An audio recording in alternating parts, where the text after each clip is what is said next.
ვაძლიეროთ. ასევე გავაგზავნებთ ჩვენ საუბარს სინანულის შესახებ. მოგეხსენებათ, მარხვა არის სინანულისა, მოღვაწეობისა და იქნება კიდევ ვინმე არ შედგომია მარხვას, ან არ უთქვამს აღსარება, არ შეუნანებია თავისი უწმინდელი ცხოვრება, ძალიან მეტად ყურადსაღები არის. აი მამის ხადაგება წმინდა ეგნატე ბრიანჩანინოვიდან არის ამოკრეფილი, მასაც სხვადასხვა მამებიდან აქვს აღებული ეს სწავლება სინანულის შესახებ და ნახავთ რომ როგორი მანუგეშებელი იქნება თითოეული ჩვენგანისათვის, ეს ჩვენს გვეხება. არა მარტო აქ რო ვიტყვით რომ ცოდვილებო, მოექეცი და ასე შემდეგ, ეს არ ნიშნავს სხვაზე ვსაუბრობთ. ეს ნიშნავს ჩვენ თავზე ვსაუბრობთ აი ხლა ამას, რასაც წავიკითხავ და მახსენდება ხოლმე იოანე ოქროპირის ხადაგება, როდესაც აღდგომის დროს იკითხება.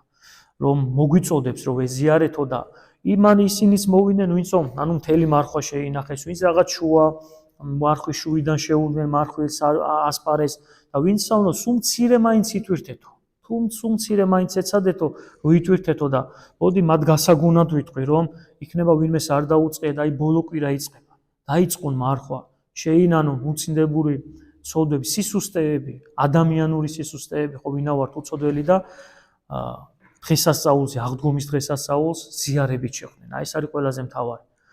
ჩვენ გვეშლება ხოლმე არა სუფრებითა და მოლხენით და უზომოს მაჭამით და დათრობით, არამედ ზიარებით, დღესასწაულობით ეკლესიაში. ეს არის ყველაზე მთავარი. შეინანე და ხრწმენენ სახარებისა. შეინანეთ რამე თუ მოახლებულ არ სასუფეველი სათა.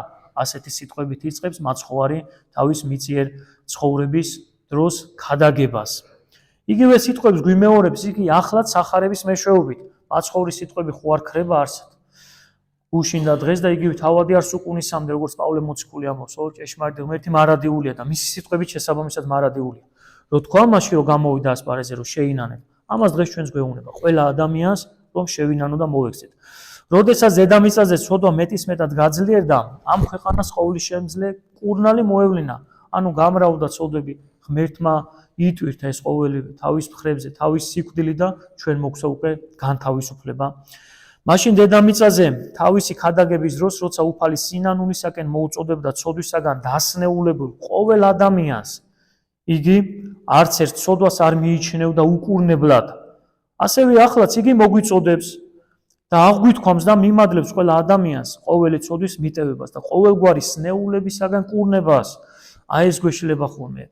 ყველა ადამიანს ეს მე ბოლოშიც ვახსენებთ რამხელა ერთ-ერთი სენი არის ბოროტისაგან რომ გონია რომ არ გვეშველება, გონია რომ ვერ განვიკურნებით, გონია რომ რაღაც ცოდვებს ვერ შევებრძოლებით და უკვე წინდაწინი წარმოდგენით იმის რომ ვერ შევძლებთ, ნაბიჯს არ ვდგავთ სულიერი ცხოვრებისა. წარმოიდგინეთ ბოროტის მზაკრობას და თუ გადავდგით კიდე ცოტა ხანში ეცდება რომ ოღონდ აქაურობას მოგვაშოროს და ძველზე უარეს ჭაობში ჩაგვაკეთოს.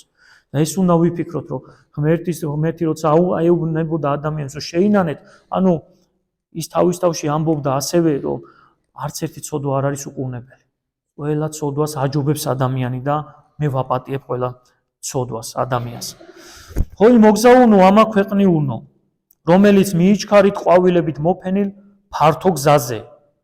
მოგესენებათ ორი გზა, სახარებისეული სწავლება, ესე ვიწრო გზა, ეკლიანი ბარდიანი მოღვაწეობის გზა და გამართობელი ესე რომ ვთქვა დროს ტარების გზა, ფართო გზა, რომელშიც მრავალი ვლენან, ესეც სახარებისეული სწავლება. მიწიერ საზრუნავებს, გზნობებსა და სანახაობებს განუწყვეტილ ხმაურში. შეჩერდით, გამოფხიზდით, დაფიქრდით, ანუ მიწიერი საზრუნავებზე აქვს ხაზგასმული. მიწიერი საზრუნავები ცუდი კი არ არის, ცოდვა კი არ არის. როცა საუბრობთ, მოკლედ ეს არის გადამეტებული საზრუნავი, რომელიც საზრუნავიც ადამიანს სულს აკარგინებს, რომ დღე ღამე ღმერთზე ფიქრის დრო არ რჩება. თავის ცხოვრებაზე ფიქრის დრო არ რჩება, სულზე ფიქრის დრო არ რჩება ადამიანს და მარტო ფიქრობს ის, რა გააკეთოს სამქვეყნიურად. შეჩერდით, გამოფხიზდით, დაფიქრდით, რომ ვართ ბოროტის ტყვეობაში. ყური მიუგდეთ იმას, რასაც მაცხოვარი გაუწყებთ, ჯეროვანი ყურადღება მიაქციეთ მის სიტყვებს, შეინანე და ხრწმენენ სახარებისა. შეინანეთ რამე თუ მოახლებულ არს სასუფეველიცად, ანუ ყველა აი ჩართული თითოეული ჩვენგან რომ ჩავერთობით ხოლმე ისე ცხოვრებაში რომ ღმერთის ადგილს აღარ ვიტოვებთ ხოლმე, დავფიქრდეთ რომ შევინანო და გვწმენე სახარებისა, იმიტომ რომ სახარებიდან ღვთის სიტყვას ამოვიკითხავ და დავიჯერებთ და ამით ცხოვრება ძალიან ადვილია. ამ ქვეყნიურნო მოგზაურნო, მოგზაურები ვართ. მოგზაური თუ ვიმოგზაურია, როდესაც ჩავდივართ სხვა ქვეყანაში, რომელი ქვეყანა ჩვენი არ არის, რას ვაკეთებთ? იქ ყარავს ვიშლით, იქ მკვიდრდებით, იქ აუცხოვრების მოწყობას ვცდილობთ თუ რას? გავაგზავნოთ მოგზაურობა და დავბრუნდეთ ჩვენ სამშობლოში. ესეა ჩვენი ამ ქვეყნიურ ცხოვრება. ვართ მოგზაურნი და მივემართებით ჩვენი სამშობლოსაკენ და ისე არ უნდა ჩავეჭიროთ ყველაფერს თითქოს ამას აღარ დავტოვებთ აღარასდროს. და ვითომ ეს იყოს 64. არა. ძალზე საჭიროა რომ სრული ყურადღებით მოეპყრათ ამ უაღრეს სარგებელ მაცხოვნელ სწავლებას. სხვაგვარად თქვენ ისე მიაღწევთ მარადისობის კარიშესა, რომ არ გექნებათ შეცნობილი ჭეშმარიტი არსი, არც მარადისობისა, არც მასში შემავალი ადამიანის ვალდებულებისა. უმძიმესი ცოდვა მაცხოვრებს სიტყვებისადმი უყურადღებობა, მაცხოვრის უგულუებელს ყოფა შეინანეთ და რაც ნიშნავს იმას, რომ შეიძლება ისე გავატაროთ ცხოვრება, ისე მივიდეთ სულთან მარადისობისა, რომ საერთოდ ღმერთთან ურთიერთობა დაწყებული არ გქონდეს. და მე ვიპოვით ღმერთს. ეს არის სწავლება, რომ ადამიანმა აქ ამ ქვეყნიურ ცხოვრებაში უნდა იპოვოს ღმერთი. არა სადმე ზეცაში რომ აი იქით ვიხედებით იქით, არა, გულშია ღმერთი. და თქვენი გულის კარებზე ვრეკვდო, ეგებ მომისმინო და გამიგებოდო. უფალი ამბობს, მაგრამ ჩვენ ისე ვატარებთ ცხოვრებას, რომ ბოლოსაც კი შეიძლება ვერ მიხვდეთ საერთოდ და ვერ ჩავწვდეთ სულიერი ცხოვრების არსს. მაცდურია ცრუ მიწიერის ცხოვრების გზა. დამწყებთ იგი წარმოუდგება სინამდვილით გაჯერებული უსასრულო ასპარეზად. ანუ ვინც პატარაობის ასაგზია საუბარი. ჩვენც ხო როგორი დაუსრულებელი გვეგონა და როგორ ფიქრობდით რომ აი დრო როგორ გავა, როდის გავიზდებით, როდის და ნახე, დამსრულებელს კი, ანუ ვინც უასრულო რაღაც სრულ ასაკს მივახცევ და გადავდივართ, წლები გვემატება, ისინი კიდევ ფიქრობთ რომ ეს არის სიზმრებით მოფენილი უმოკლესი გზა. ამიტომაც გმართობ ზუსტადაც სინანული. დიდება, სიმდიდრე, ყველა სხვა ხრწნადი შენაძენი თუ უპირატესობა, რომლის მოხვეჭასაც ახმარს ადამიანი, სულისა და სხეულის მთელ ძალებს ვცდილობთ რაღაცა მოვიხვეჭოთ. მან უნდა დაგვტოვოს.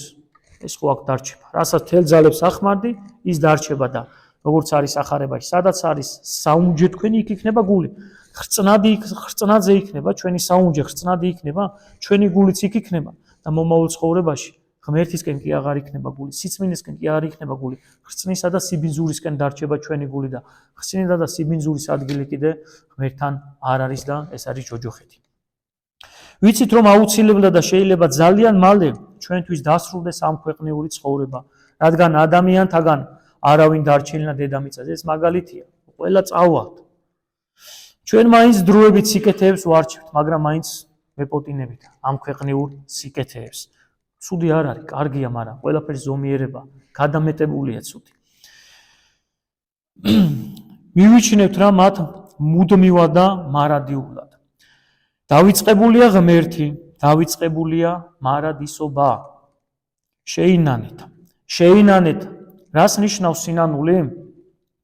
პიმენ დიდი ამაზე გვპასუხობს, ეს დიდი მამა. იგი ნიშნავს ვაღიაროთ, მოვინანიოთ, დავუტევოთ ჩვენი ცოდვები და მეტად არა დავუბრუნდეთ მათ. ამრიგად მრავალი ცოდვილი წმინდანად იქცა, ხოლო მრავალი უჯულო მართალ ადამიანად. და რატომ იქცა მართლად ცოდვილი და უჯულო წმინდად? დაუტევეს თავისი ბოროტება, შეინანეს და აღარ მიბრუნებულა და თუ რაიმე სისუსტეები იყო, ამას ყოველთვის ნანობდნენ, ანუ სინანულით განვლეს ცხოვრება. არ უთხრათ საკუთარ თავს სულიერი მოწყენილობისა და სისუსტის ჟამს. ამას გვარიგებს მაკარი დიდი, აი ეს არის კიდე ყველაზე დიდი მზაკრობა, თავშივე ვახსენე ამის შესახებ, უიმედობისა და ამას უნდა მიაქციოს ყველა ადამიანმა ყურადღება. მე მძიმე ცოდვებში ჩავვარდი, ადამიანური ფიქრები. ხანგრძლივი ცოდვილი ცხოვრებით მანკიერი ჩვევები მოვიხვეჭე, რომლების დროთა განმავლობაში თითქოს და ჩემს ბუნებრივ თვისებად გადაიქცნენ და სინანული შეუძლებელი გახდა. ამ პირქუშ და ბოროტ აზრებს შენი მტერი შთაგაგონებს, შენს მიერ ჯერ კიდევ შეუმჩნეველი და შეუცნობელი. მანიცი სინანულის ძალა და ეშინია ამ ძალა მისი კლანჭებიდან არ გამოგიტაცოს. ამიტომ ცდილობს სინანულისაგან შენს განშორებას. გაეჭვებს რა ღმერთის ყოვლის შემძლეობასა და კურნების ძალაში. ანუ ცოდი დაცემულ ადამიანებს ჩვენ გვაფიქრებს რომ აი რა ძალა ღმერთის მრავალ მოწყალებას შეგვინდობს, არ შეგვინდობს, როგორ გაჯდა ჩვენში ცოდვები, ამას ძალა არ აქვს, ვერ ვძლებ, ვერ დავამარცხებ და გონია რომ ეს არის ეს უნდა იყოს, თითქოს ესე ვფიქრობთ, რომ ესეა ჩვენი ცხოვრება, რომ ამ ცოდვებით უნდა გამნიოთ ცხოვრება. რატომ? იმიტომ რომ ეს მაგმა იცის, რამხელა ძალა აქვს სინანულს. და რამდენი ადამიანი გამოსტაცა სინანულმა მას. ავაზაკი მათე მოციქული რომელიც მეზვერე იყო, ზაქე მეზვერე ავიღოთ, ცოდვილი დედაკაცი ავიღოთ, თვითონ პეტრე მოციქული ავიღოთ, რომელმაც არანაკლები იუდაზე ნაკლები ცოდვა არ ჩაიდინა, უარყოფისა და ზურგწევისა მაცხოვრისა და ასევე თვითონ პავლე მოციქული ავიღოთ, სინანულმა გამოსტაცა ეშმაკს, რომელიც მდევნელი იყო და სოფლიო მოძღვარი გახდა და სხვა მრავალი რა მოთulis. წმინდანის ცხოვრებებში ესენი მრავლად არის აღწერილი. ამიტომაც ვიცოდეთ, რამხელა ძალა აქვს სინანულს. ძმანო და დანო, შევიცნოთ ღვთის გამოუთქმელი სიყვარული ადამიანთა დაცემული მოდგმისადმი. ცოდვილნო, გამხნევდით, სწორედ ჩვენთვის აღასრულა უფალმა დიდებული საქმე თავისი განკაცებისა. ანუ იმიტომ განკაცდა, რომ ჩვენ ამ ცოდვებში არ დავრჩენილიყავით და მოეცა სინანულის გზა. ჩვენს ნეულებას მოხედნა მან გამოუთქმელი მოწყალებით. შევწყვიტოთ ყოყმანი და ორჭოფობა, გულმოდგენებითა და მადლიერებით აღვივსოთ, შეუდგეთ სინანულს, რომლის საშუალებითაც შეურიგდებით ღმერთს. ამინ. მოგცა საშუალება, მოგცა სინანულისა, მოგცა გზა და ყველაზე მეტად აი იმას უნდა ფიქრობდეთ, ღმერთი განკაცდა ცოდვილისათვის, მართლისათვის არა, ჩვენ ცოდვილებისათვის, მაგრამ ცუდად ნუ ვიყენებთ ღვთის მრავალ მოწყალებას. ღვთის მოწყალებასთან ერთად ღმერთის სამართლიანიც არის და მოგვეგება ის, რასაც ჩვენვე ავირჩევთ. ჩვენვე ვიქნებით ჩვენი სამომავლო ბედნიერებისა და ჩვენი სამომავლო უბედურების ამრჩეველნი. ანუ რა გვინდა, ვისთან გვინდა და როგორ გვინდა? ღვთისაკენ და სიკეთეებისკენ და ამის გზა გვაქვს დასახული თუ ღმერთთან განშორებულ ადგილს და მდგომარეობაში. ამის გზაც არის მოცემული მთელი შეუნანებელი, უბოროტო და უღმერთო ცხოვრებით. ღმერთმა მოგცეს ძალა, რომ სწორი ცხოვრების გზის დავდიოდეთ, მოგცეს ღმერთმა ძალა სინანულისა და განცდა ჩვენი ცოდვებისა და სხვა ადამიანში კიდე დაანახვისა, რომ ჩვენ ვართ ყველაზე უარესნი და სხვა ადამიანები არიან ჩვენზე ძვირფასები და აი ეს განკითხვის ცოდვაც შეეწირება ჩვენ ამ კეთილ გზნობას, კეთილ ფიქრს. ღმერთმა დაგლოცოთ, გაკურთხო და გაგაძლიეროთ.